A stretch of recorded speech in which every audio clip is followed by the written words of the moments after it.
ایک کروڑ پتی مجرم کو پھانسی کی سزا سنا دی گئی اور اس سزا پر عمل درآمد کے لیے اسے شہر سے دور دراز ایک گمنام جزیرے کی جیل میں قید کر دیا گیا تاکہ وہ اپنی دولت یا اثر و رسوخ کے استعمال کرتے ہوئے فیصلے پر اثر انداز نہ ہو سکے۔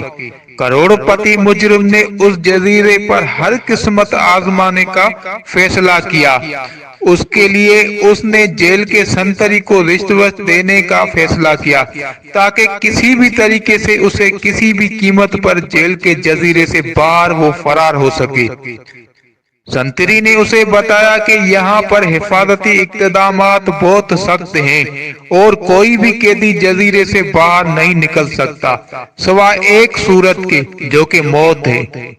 لیکن لاکھوں کی لالچ نے سنتری کو قیدی کا ساتھ دینے پر آمادہ کر لیا۔ اس کے لیے سنتری نے ایک عجیب و غریب طریقہ نکالا اور اس کروڑ پتی مجرم کو بتا دیا جو درج ذیل ہے۔ سنو، جیل کے جزیرے سے صرف ایک چیز جو بغیر کسی حفاظتی انتظامات اور تفتیش کے باہر آتی ہے وہ یہ مردوں کا تابوت۔ جب کبھی کسی کو پھانسی دے دی جائے یا وہ طبی موت مر جائے تو ان کے لاشوں کو مردے خانے سے تابوت میں ڈال کر بحری جہاز پر منتقل کر دیا جاتا ہے، جہاں پر غیر مسلح چند محافظوں کی نگرانی میں کچھ سادہ رسومات ادا کرنے کے بعد ان تابوتوں کو قبرستان میں دفن کرنے کے لیے بھیج دیا جاتا ہے۔ وہ محافظ ان تابوتوں کو بحری جہاز سے خشکی پر منتقل کرنے اور پھر دفنانے کے بعد واپس لوٹ آتے ہیں۔ اس کارروائی پر روزانہ صبح 10 بجے اس صورت میں عمل درآمد کیا جاتا ہے تاکہ وہاں مردہ خانے میں مردہ اور تابوت موجود ہوں۔ آپ کے فرار کا واحد حل یہ ہے کہ اختتامی لمحات سے پہلے آپ کسی طرح کسی ایک تابوت میں پہلے سے مردہ شخص کے ساتھ لیٹ جائیں۔ معمول کی کارروائی اختتام پذیر ہوگی۔ بحری جہاز سے آپ زمین اور زمین سے قبرستان پہنچ جائیں گے۔ وہاں جا کر تابوت کو دفن کر دیا جائے گا اور جیسے ہی عملہ وہاں سے واپسی کے لیے نکلے تو میں ہنگامی رخصت لے کر آدھے گھنٹے کے اندر وہاں پہنچ جاؤں گا اور آپ کو قبر اور تابوت سے باہر نکالوں گا۔ پھر آپ مجھے وہ رقم دے دیں جس پر ہم نے اتفاق کیا ہے اور میں چھٹی کا وقت ختم ہوتے ہی واپس جیل چلا جاؤں گا اور آپ غائب ہو جائیں گے۔ یوں آپ کی گمشدگی ایک مہمہ رہے گی اور اس مہمے سے ہم دونوں کو کوئی فرق نہیں پڑتا۔ آپ کا کیا خیال ہے؟ کروڑ پتی نے سوچا کہ یہ ایک جنونی قسم کا منصوبہ ہے، لیکن پھانسی کے پھندے پر جھولنے سے یہ پھر بھی 1000 درجہ بہتر ہے۔ کروڑ پتی نے تگڑی رقم دینے کا وعدہ کیا اور پھر دونوں نے اسی طریقہ کار پر اتفاق کر لیا۔ سنتری کے منصوبے کے مطابق اس قیدی نے اتفاق کیا کہ وہ مردہ خانے میں چھپکے سے جائے گا۔ اگر وہ خوش قسمت رہا اور وہاں کسی کی موت واقع ہو گئی تو وہ اپنے آپ کو بائیں طرف کے پہلے نمبر والے تابوت میں بند کر لے گا جس کے اندر پہلے سے ایک لاش موجود ہوگی۔ اگلے دن حسب منصوبہ سنتری کے بتائے ہوئے رستے پر چلتے ہوئے وہ کروڑ پتی شخص مردہ خانے کے اندر گھسنے میں کامیاب ہو گیا۔ وہاں مردہ خانے کے فرش پر 2 تابوت رکھے ہوئے تھے۔ پہلے تو وہ تابوت میں کسی مردے کے ساتھ لیٹنے کے خیال سے گھبرا گیا، لیکن ایک بار پھر زندہ رہنے کی جہالت اس عارضی خوف پر غالب آ گئی۔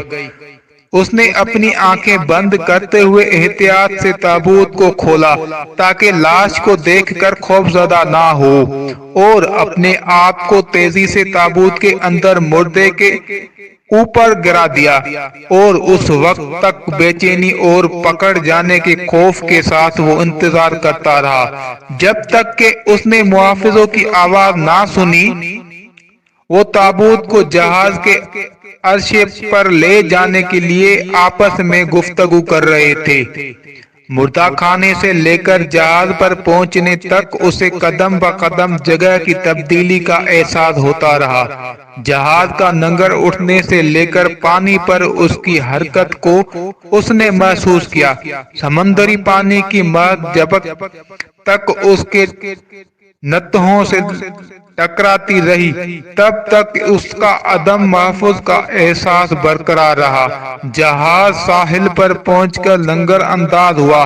محافظوں نے کھینچ کر تابوت کو خشکی پر اتارا تو اس کے کانوں سے محافظوں کی گفتگو کے چند الفاظ ٹکرائے۔ وہ اس تابوت کی عجیب و غریب وزن کے بارے میں ایک دوسرے سے تبصرہ کر رہے تھے۔ وہ کہہ رہے تھے کہ اتنی وزنی تابوت سے زندگی میں پہلی بار پالا پڑا ہے۔ اس گفتگو سے اس کروڑ پتی قیدی نے عجیب سا خوف اور تناؤ محسوس کیا۔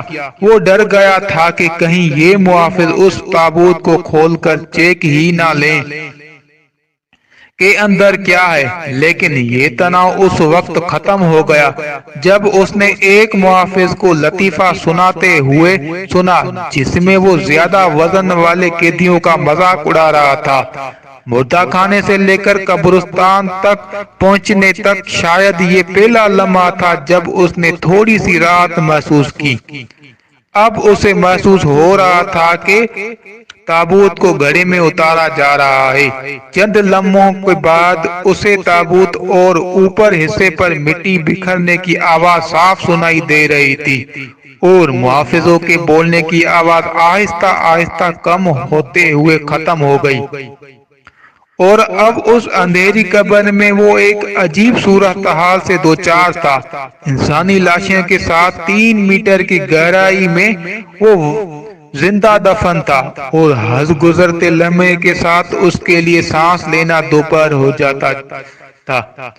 اس نے سوچا یہ بات درست ہے کہ وہ اس سنتری پر بھروسہ نہیں کرتا تھا، لیکن وہ یہ بھی جانتا ہے کہ دولت سے محبت سے سب سے بڑی طاقت ہوتی ہے اور وہ سنتری وعدے کے مطابق لاکھوں کی رقم لینے کے لیے دولت سے اپنے محبت کی بدولت ضرور آئے گا۔ انتظار طویل ہوتا جا رہا تھا، جسم پر پسینہ بہنے کا احساس یوں ہو رہا تھا جیسے ہزاروں چونٹیاں دھیرے دھیرے رینگ رہی ہو۔ سانسیں ڈھونکنے میں ماندن تیز چلنے لگی تھی اور حوث سے دم گھٹ رہا تھا۔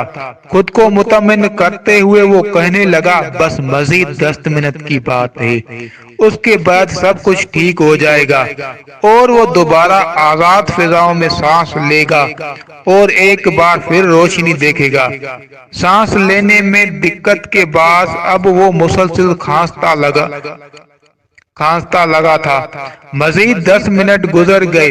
اس قبر میں آکسیجن ختم ہونے والی ہے اور وہ سنتری ابھی تک نہیں آیا۔ اسی سوچ میں تھا کہ اس نے بہت دور سے قدموں کی آہٹ سنی۔ ان آوازوں کے ساتھ ہی اس کی نبض تیز ہو گئی۔ ضرور یہ وہ سنتری ہی ہوگا۔ آخر وہ آ ہی گیا۔ آواز قریب پہنچ کر پھر دور ہوتی چلی گئی۔ اس نے محسوس کیا کہ اسے ہسٹریا کا دورہ پڑ رہا ہے۔ اسے ایسے محسوس ہونے لگا جیسے لاش حرکت ہو رہی ہو۔ ساتھ ہی اس نے تصور میں دیکھا کہ اس کے نیچے دبا ہوا مردہ آدمی اس کی حالت پر طنزیہ انداز میں مسکرا رہا ہے۔ اچانک اسے یاد آیا کہ اس کی جیب میں ماچس کی ڈبیا ہے اور تیلی سلگا کر وہ اپنی کلائی پر بندھی گھڑی میں وقت دیکھ سکتا ہے کہ سنتری کے وعدے کے مطابق کتنا وقت گزر گیا تھا اور کتنا باقی ہے۔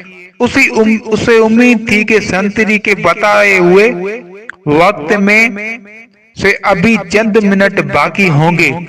جب اس نے تیلی سلگائی تو آکسیجن کی کمی کے باعث مدھم سی روشنی نکلی۔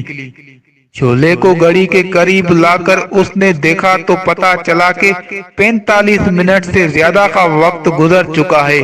گھڑی میں وقت دیکھ کر اب وہ حقیقی معنوں میں خوفزدہ ہو چکا تھا۔ ملگجی روشنی میں اسے محسوس ہوا کہ اس کا چہرہ مردے کے چہرے کے بالکل قریب ہے۔ اس نے خود سے سوال کیا، کیا مردہ شخص کا چہرہ دیکھنا اسے مزید خوف میں مبتلا کرے گا؟ تجسس اور خوف کے ساتھ اس نے اپنی گردن موڑی، جھولے کو لاش کے چہرے کے قریب کیا اور دہشت کے مارے اس کی ریڑھ کی ہڈی میں سرد لہر دوڑ گئی۔ مرنے سے پہلے اس نے دیکھا کہ یہ تو اس شخص کا چہرہ ہے جسے زندہ دیکھنے کی امید میں وہ یہاں زندہ دفن تھا۔ وہ اسی سنتری کی لاش تھی۔